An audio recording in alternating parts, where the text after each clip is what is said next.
நாம் தமிழர் கட்சியுடைய தேர்தல் அறிக்கை வந்து வெளியிட்டு இருக்கிறாங்க.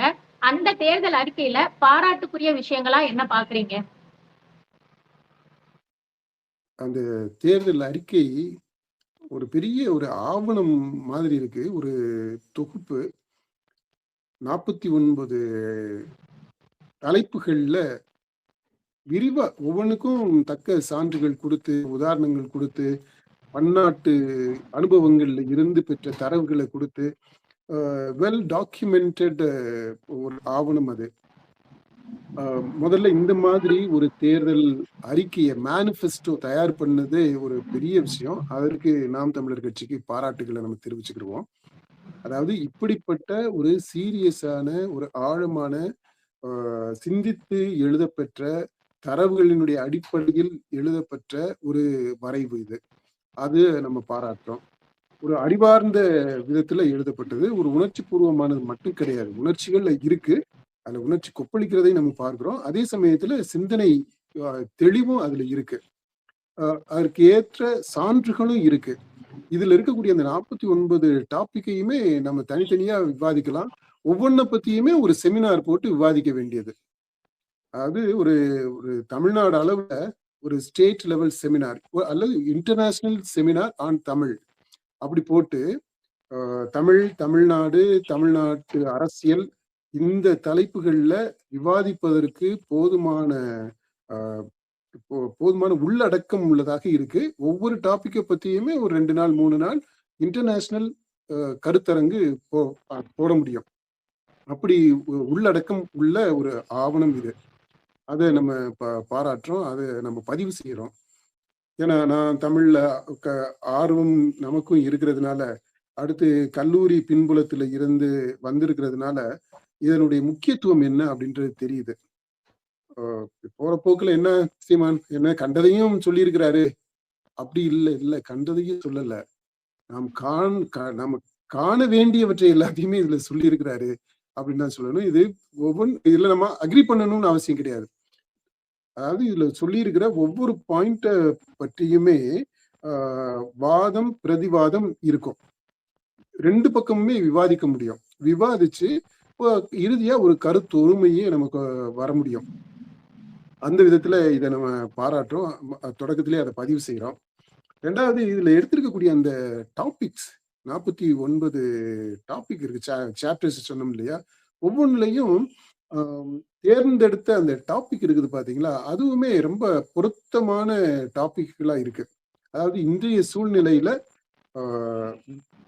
நாம கவனத்துல எடுத்துக்க வேண்டிய கருத்துருக்கள் அது எல்லாமே. அந்த விதத்துல அதையும் நம்ம பாராட்டுறோம். அடுத்து இந்த 49 டாபிக்ல சிலது மேலோட்டமானது, சிலது வேரோட்டமானது, சிலது நீண்ட கால திட்டத்திற்கானது, சிலது உடனடியாக தீர்க்க வேண்டியது, சந்திக்க வேண்டியது, அப்படி எல்லாமே கலந்து இருக்கு இந்த இதுல. அதனால இது ஒரு கலவையாக இருக்கு அப்படின்றத நம்ம பதிவு செய்யறோம். அதே சமயத்துல இது இன்றைய சூழ்நிலையில அதாவது டிஸ்கஸ் பண்ணப்பட வேண்டிய ஒன்று அப்படின்றத நம்ம திரும்பவும் வலியுறுத்தி சொல்லிடுறோம். இது போக இதுல ரொம்ப தூக்கலாக இருக்கக்கூடிய அம்சம் அப்படின்னு பார்த்தா அது பாசிட்டிவாகவும் சொல்லலாம், நெகட்டிவாகவும் சொல்லலாம். அதாவது விமர்சன பார்வையிலையும் அதை நம்ம சொல்ல முடியும். ஒண்ணு அதாவது தமிழுக்கு தரக்கூடிய முக்கியத்துவம் புரிந்து கொள்ளக்கூடியது. ஆனா தமிழ்நாட்டு அரசு அப்படின்னு வரும்போது இந்த தமிழ்நாட்டில் இருக்கக்கூடிய வாழக்கூடிய மக்கள் எல்லாருடைய நலனையும் நம்ம கவனத்துல எடுத்துக்க வேண்டி இருக்கும். அந்த விதத்துல இது கொஞ்சம் லாப்சைடட் எம்பசிஸ் அப்படி இருக்கோ அப்படின்னு தோணுது. அப்புறம் சில திட்டங்களை பொறுத்த மட்டும் எப்படி இருக்குதுன்னா, அதாவது ஒரு காம்ப்ரமைஸ் பண்றது மாதிரி தோணுது. கல்வியை பொறுத்த மட்டும் நீங்க பார்த்தீங்கன்னா, அதை நம்ம டிஸ்கஸ் பண்ணும்போது அதை பற்றி விரிவா சொல்லலாம். அது மாதிரி இந்த சலுகைகள் அப்படின்னு சொல்ற விஷயங்கள், விவசாயம் தொடர்பானது, அதுல எல்லாத்துலயுமே ஒரு கனவு இருக்கு, யூட்டோப்பியா அப்படின்னு சொல்லக்கூடியது இருக்கு. ஆனா அந்த கனவை நானு நிறைவேற்றதுல முன்னெடுக்கக்கூடிய அந்த நடவடிக்கைகள்ல காம்ப்ரமைசஸ் இருக்கு, தடுமாற்றங்கள் இருக்கு அப்படின்னு அந்த மாதிரி தோணுது. அதை நம்ம விவாதிக்க வேண்டியது இருக்கு. அப்புறம் பிரபாகரனை பற்றிய அந்த பிரபாகரனுடைய பிள்ளை அப்படின்றது, அந்த ஈழத்திற்கு தரக்கூடிய அந்த முக்கியத்துவம் அப்படின்றது இதுல உள்ளோடி இருக்கு. இது நம்ம பன்னாட்டு தமிழர்களுடைய நலனை பற்றிய டாக்குமெண்ட் இது இல்லை. ஏன்னா தமிழ்நாட்டு அரசியலை பற்றி அதை முன்வைத்த ஒரு டாக்குமெண்ட் இல்ல அப்படின்னு சொல்லும்போது, இதுல ஈழத்திற்கு முக்கியத்துவம் நம்ம கொண்டு வரணும். முதல்ல ஈழத்தவே இங்க கொண்டு வரணுமா அப்படின்றது ஒரு விவாதத்திற்குரியதுதான். அடுத்து பிரபாகரன் இறந்து இப்போ 2009 அவரு இறந்துட்டாரு. அதுக்கப்புறம் இப்ப இத்தனை வருஷம் ஆயிடுச்சு.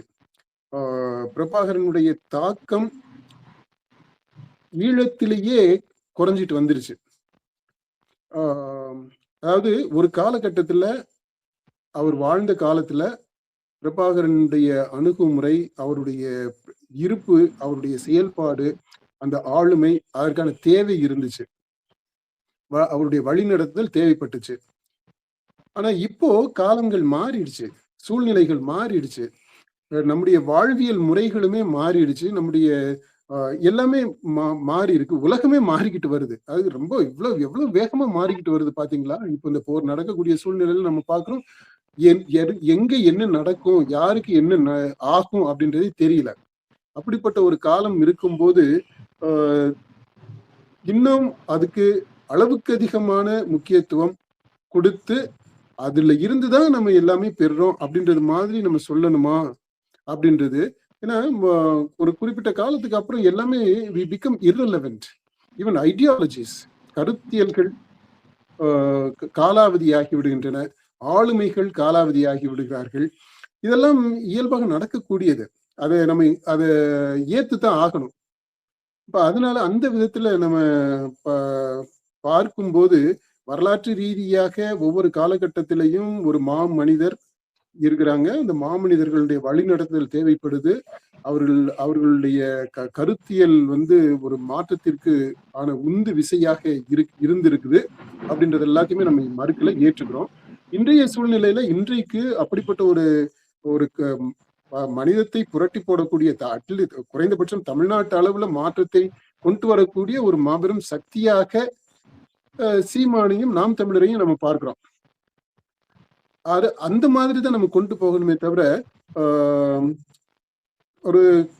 அதாவது கருத்து வேறுபாடுகளை தரக்கூடிய, முரண்பாடுகளை உருவாக்கக்கூடிய விதத்துல நம்ம தொடர்ந்து பேசணுன்ற அவசியம் இல்லைன்னு நான் நினைக்கிறேன். ஏன்னா இன்றைக்கு இருக்கக்கூடிய சூழ்நிலையில என்ன சொல்லணுமோ, எந்த அளவிற்கு வரலாற்று மாந்தர்களை பயன்படுத்திக்கிறணுமோ அந்த அளவிற்கு செய்தா கூட போதும்னு நான் நினைக்கிறேன். அது என்னுடைய கருத்து. இப்ப பாராட்டக்கூடிய விஷயங்கள் இருக்குன்னு சொல்லிட்டீங்க. சிலர் இந்த இதுல நடைமுறை சாத்தியம் கிடையாது, சாத்தியம் இல்லாததை சீமான் சொல்லிட்டு இருக்கிறாரு அப்படின்னு சொல்றாங்க. இந்த குற்றச்சாட்டுக்கு உங்களுடைய பதில்? நடைமுறைக்கு சாத்தியம் இல்லாதுன்ட்டு எதப்பா சொல்றாங்க? அதுல சொல்லி இருக்கக்கூடியது எல்லாமே நடைமுறைக்கு சாத்தியப்படாதது அப்படின்னு எதையுமே சொல்ல முடியாது அப்படின்னு தான் நான் நினைக்கிறேன். உதாரணம் ஒண்ணு எடுத்துக்கிறோமே, என்னுடைய சொந்த அனுபவத்தை சொல்றேன். சமீபத்துல நான் ஒரு விலங்கு இயல் கல்லூரிக்கு போயிருந்தேன். அந்த வெட்டரினரி காலேஜ் சொல்றாங்க இல்லையா, அது ரிசர்ச் சென்டர். அங்க போயிருந்தேன். அங்க போனா ஒவ்வொரு இதுலயுமே தனித்தனி டிபார்ட்மெண்ட்ஸ் இருக்கு. ஒரு பக்கம் ஆடு அந்த இது எல்லாத்தையும் பாக்குறாங்க, மாடு ஒரு பக்கம் இருக்கு, ஒட்டகம் இருந்துச்சு, குதிரை இருந்துச்சு, கழுதையை நாம் பார்க்கல, மற்றபடி இந்த விலங்குகள், அப்புறம் கோழி, இது எல்லாமே தனித்தனியா இருக்கு. ஒவ்வொன்னையுமே பாத்துக்கிறதுக்கு 4-5 பேர் வேலை செய்யறாங்க. அவங்க எல்லாருமே அரசு சம்பளம் வாங்குறாங்க. ஆடு மேய்க்கிறவங்க, ஆடை பாத்துக்கிறவங்க, மாடு மேய்க்கிறவங்க, மாடை பாத்துக்கிறவங்க, மாட்டு தொழுவத்தை கூட்டி சுத்தம் பண்ணிக்கிறவங்க, அந்த தீவனம் கொண்டு போடுறவங்க, இவங்க எல்லாருமே அரசு வேலை பார்க்கிறாங்க. அரசு சம்பளம் கொடுக்குது, மாத சம்பளம் கொடுக்குது. அவங்க என்ன வேலை செய்யறாங்க? மாடு மேய்க்கிறாங்க. என்ன படிச்சிருக்கிறாங்கன்னா பெருசா ஒன்றும் படிக்கல. அவங்க எல்லாம் கிராமத்தை சுத்து வட்டாரத்துல இருக்கக்கூடிய கிராமங்களை சேர்ந்தவங்க. அவங்க எம்ப்ளாய் பண்ணியிருக்கிறாங்க. அந்த கல்வி நிறுவனம் பணி அமர்த்தி இருக்கு.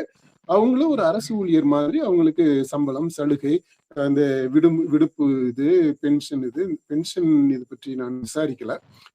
அந்த அந்த டீட்டெயிலை நான் தெரிஞ்சுக்கல. ஆனா அவங்க அரசு ஊழியர் போலவே நடத்தப்படுறாங்க. இங்க அப்படி இருக்கு.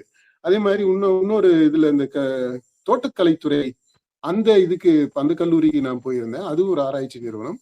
அங்கேயுமே வேலை செய்யக்கூடியவங்க எல்லாருமே ஒரு குவாசி அரசு ஊழியர்கள் மாதிரி அந்த ஸ்டேட்டஸ்ல தான் தோட்ட வேலை செய்யறாங்க.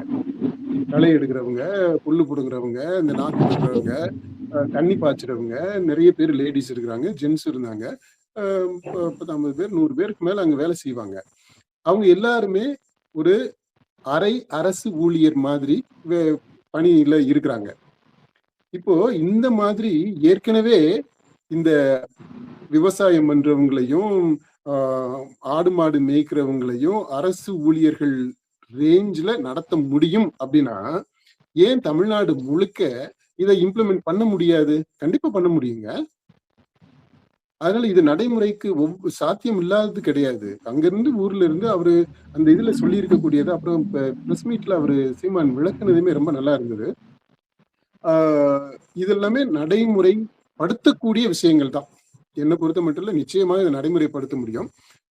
இதுல ஒரு சிக்கல் என்ன இருக்கும் அப்படின்னா, அரசுக்கு சொந்தமாக இந்த விவசாயத்தை பற்றி சொல்லும் போது ஒரு பெரிய பண்ணை ரேஞ்சில பண்றாரு. வெளிநாட்டுல இருக்கிறது மாதிரி அந்த அவருடைய அனுபவத்தை வச்சு அது சொல்றாரு.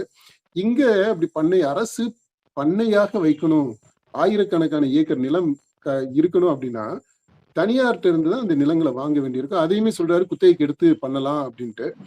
அந்த மாதிரி குத்தகைக்கு எடுத்து பண்றது அல்லது இவங்களை ஒரு கோஆபரேட்டிவா ஒருங்கிணைக்கிறது அப்படின்றதுல ஒரு பிராக்டிக்கல் சிக்கல்கள் வரலாம்.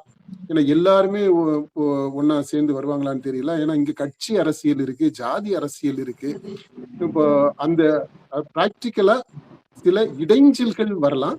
இடைஞ்சல்கள் கொடுக்கறதுக்கு அந்த இப்ப இருக்கக்கூடிய அந்த சக்திகள் இருக்குது இல்லையா, அரசியல் சக்திகள், ஜாதிய சக்திகள், தன்னுடைய பலம் இழந்துருவோமோ அப்படின்னு நினைக்கக்கூடிய அந்த பொருளாதார சக்திகள், இவங்க எல்லாரும் ஒன்னா சேர்ந்து அதற்கு முட்டுக்கட்டைகள் போடுற மாதிரியான சூழல் வரலாம். ஆனா அதையுமே நம்ம நிவர்த்தி பண்ணிட முடியும், ஓவர் கம் பண்ணிட முடியும்னு நினைக்கிறேன். இது ஒண்ணுதான் நான் பார்க்கக்கூடிய ஒரு இடைஞ்சல், ஒரு தடை. மற்றபடி பாத்தீங்கன்னா கான்செப்ட் வைஸ் சூப்பர், ரொம்ப நல்ல கான்செப்ட். இது சாத்தியமாக கூடியதா அப்படின்னா நல்ல சாத்தியமாகும். இது பயனுள்ளதா அப்படின்னா கண்டிப்பாக பயனுள்ளது.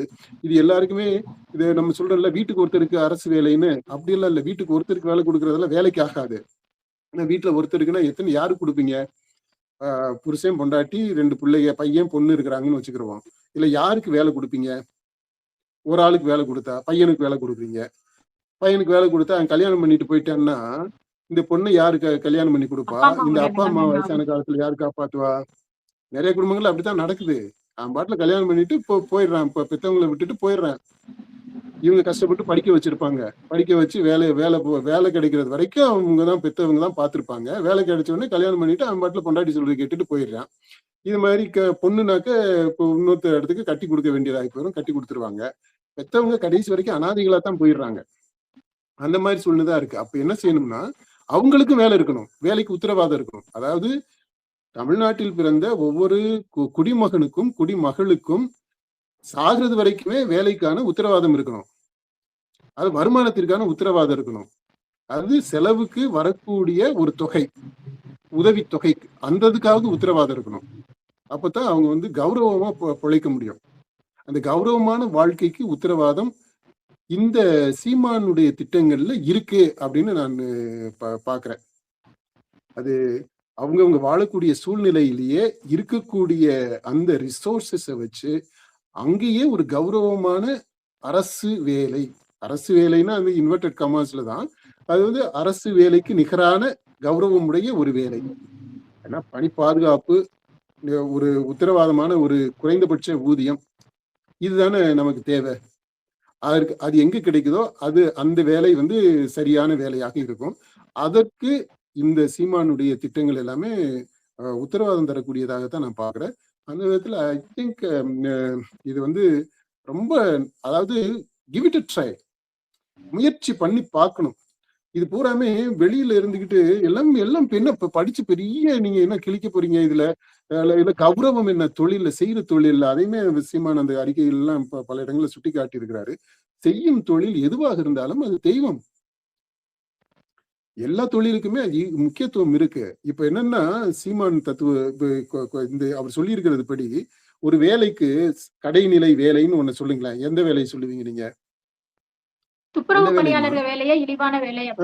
துப்புரவு பணியாளர்கள் அப்படின்றது இப்ப துப்புரவு பணியாளர் அப்படின்றதவே பேரவே இந்த நாமன்கிளேச்சர் அந்த பேரவே மாத்திடுறோம். துப்புரவு பொறியாளர் அப்படின்னு ஆயிடுறாங்க அவங்க. அப்படிங்கும் போது என்ன ஆயிடுதுன்னா அந்த வேலைக்கு இன்னொரு பரிமாணம் வந்துருது, வேல்யூ அடிஷன் வந்துருது. அப்புறம் நீங்க அவங்களுக்கு கொடுக்கக்கூடிய சம்பளத்தை இப்ப என்ன அடிமாட்டு விலை அப்படின்றது மாதிரி போனா போகுது அப்படின்றது மாதிரி ஒரு சம்பளம் கொடுக்குறோம் பாத்தீங்களா? 5000 10,000 கொடுக்கறத அதவே நீங்க அப்படியே 2 மடங்கு 3 மடங்கா உயர்த்துங்க. ஒரு பள்ளியில இருக்கக்கூடிய ஒரு ஆசிரியருக்கு கொடுக்கக்கூடிய சம்பளத்தை அந்த பள்ளியில அந்த பாத்ரூம் கழுவக்கூடிய இந்த துப்புரவு பொறியாளருக்கு நீங்க கொடுங்க. ஆட்டோமேட்டிக்கா ஸ்டேட்டஸ் மாறி போயிடுங்க. பாக்குற பார்வையும் மாறிடும். வாங்குற சம்பளம் தான் ஒரு தொழிலினுடைய தகுதியை நிர்ணயிக்கக்கூடியதாக இன்றைக்கு இருக்கு. அப்ப சம்பளத்தை கூடுதலா கொடுங்க. அதாவது இன்னொரு பணிக்கு ஈக்குவலா நீங்க கொடுங்க. ஸ்கூல்ல டீச் பண்ற ஒரு பள்ளி ஆசிரியருக்கும் அந்த பள்ளியில வேலை செய்யக்கூடிய ஒரு துப்புரவு பொறியாளருக்கும் சம்பளம் ஒரே மாதிரி சம்பளம் அப்படிங்கும் போது அப்ப பாக்குற பார்வை ஆட்டோமேட்டிக்கா மாறுமா மாறாதா?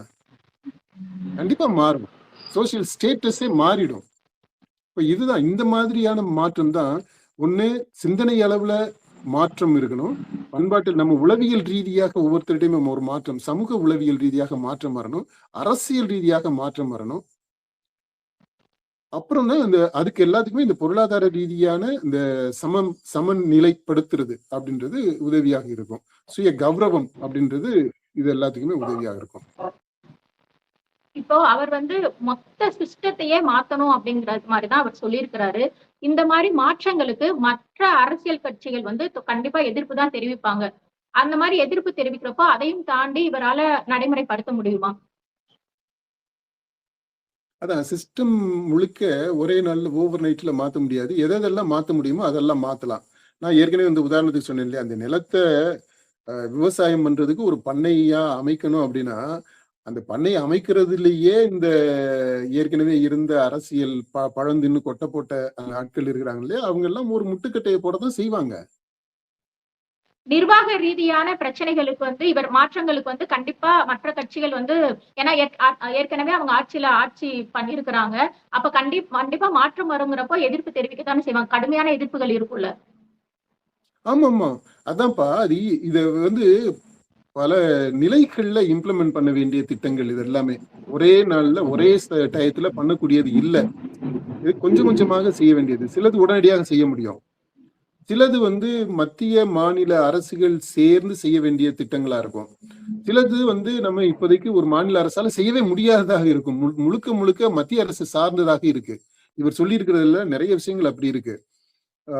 உதாரணமா இப்போ இந்த வாக்கு அளிக்கிறதுல மாற்றங்களை கொண்டு வர்றது, அரசியல் அமைப்புல மாற்றங்களை கொண்டு வர்றது, இதெல்லாம் மத்திய அரசு கையில இருக்கக்கூடிய விஷயங்கள் எல்லாத்தையும் நம்ம ஆசைப்பட்டு செய்ய முடியாது. நம்ம சொல்லலாம், பரிந்துரைக்கலாம். இந்த இப்ப முதல்வர்கள் எல்லாம் சொல்லுவாங்க தெரியுமா, அந்த கடிதம் எழுதுறாங்க அப்படின்ட்டு. அந்த மாதிரி மத்திய அரசுக்கு கடிதம் எழுதலாம், போராட்டம் நடத்தலாம்.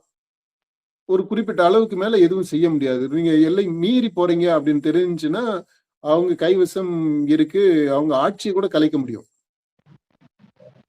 மத்திய அரசு நினைச்சா. அதனால இந்த மாநில அரசுக்குன்றதுக்கு ஒரு குறிப்பிட்ட அளவுக்கு தான் அதிகாரம் இருக்கு. அந்த குறிப்பிட்ட அதிகார வரம்புக்குள்ள இருந்து அதுல இருந்து செய்யக்கூடிய விஷயங்களே நிறைய இருக்கு. எக்கச்சக்கமா செய்ய முடியும்.